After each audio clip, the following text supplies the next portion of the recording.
Great Victoria desert एक ऐसा नाम जो तपती धूप, अनंत रेत के टीलों और एक ऐसी खामोशी की याद दिलाता है जो आपके कानों में गूंजती है। यह मुश्किलों का सामना करने की जगह है, जहां जीना एक रोज की जीत है।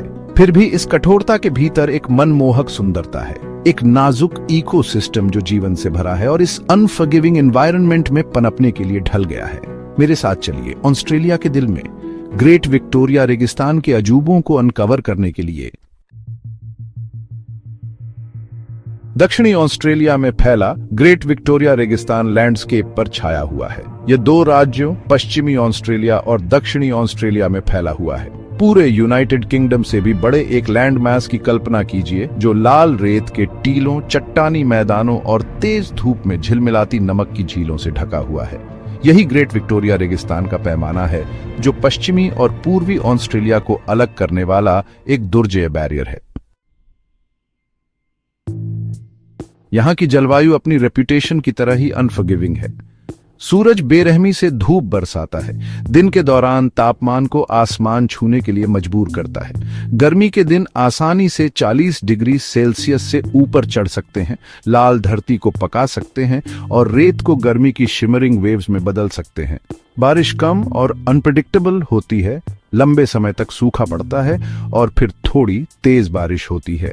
पानी का यह थोड़ा सा फुहार रेगिस्तान में जान फूंक देता है, लैंडस्केप को वाइल्ड फ्लावर्स के समुद्र में बदल देता है।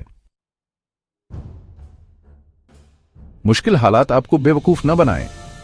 इस एरिड एनवायरनमेंट में भी जीवन बना रहता है, यहां तक कि फलता फूलता है।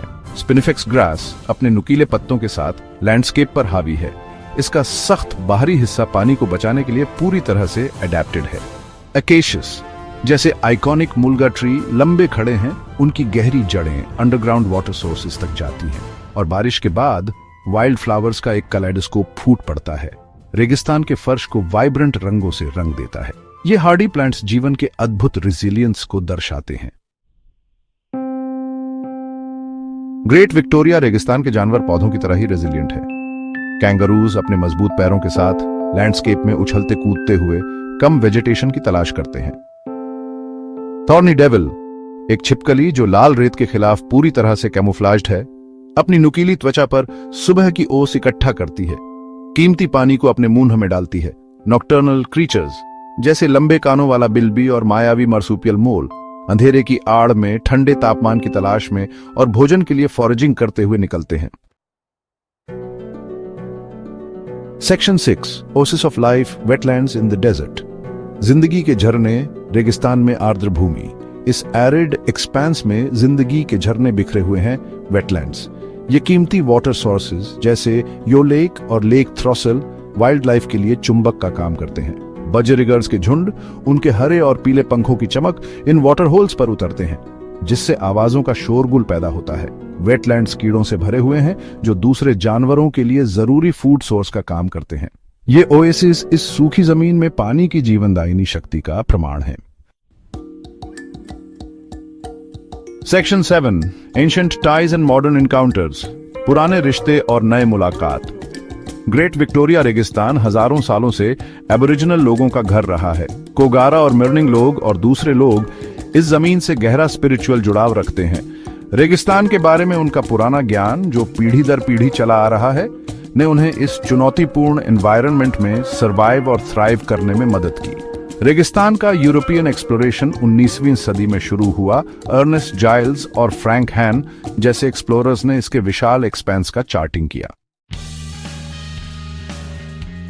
सेक्शन 8 प्रोटेक्टिंग अ फ्रेजाइल विल्डरनेस। एक नाजुक जंगल की रक्षा। आज ग्रेट विक्टोरिया रेगिस्तान को नई चुनौतियों का सामना करना पड़ रहा है। क्लाइमेट चेंज अपने साथ और ज्यादा एक्सट्रीम वेदर इवेंट्स ला रहा है, जिनमें लंबे समय तक चलने वाले ड्राउट्स और तीव्र हीट वेव्स शामिल हैं। इस फ्रेजाइल इकोसिस्टम पर और दबाव डाल रहा है।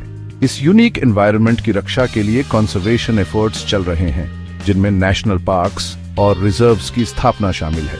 साइंटिस्ट्स क्लाइमेट चेंज के इफेक्ट्स का अध्ययन कर रहे हैं और इसके इम्पैक्ट को कम करने के उपाय खोजने के लिए काम कर रहे हैं। Section 9 a legacy for future generations. आने वाली पीढ़ियों के लिए एक विरासत।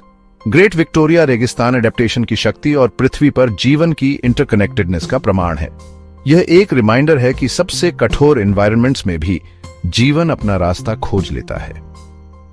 इस यूनिक इकोसिस्टम की रक्षा करना सिर्फ इसकी सुंदरता को प्रिजर्व करने के बारे में नहीं है, बल्कि ग्रह के भविष्य की रक्षा करने के बारे में भी है। इस इकोसिस्टम के डेलिकेट बैलेंस और इससे होने वाली चुनौतियों को समझकर हम आने वाली पीढ़ियों के लिए इसके सर्वाइवल को सुनिश्चित करने की दिशा में काम कर सकते हैं।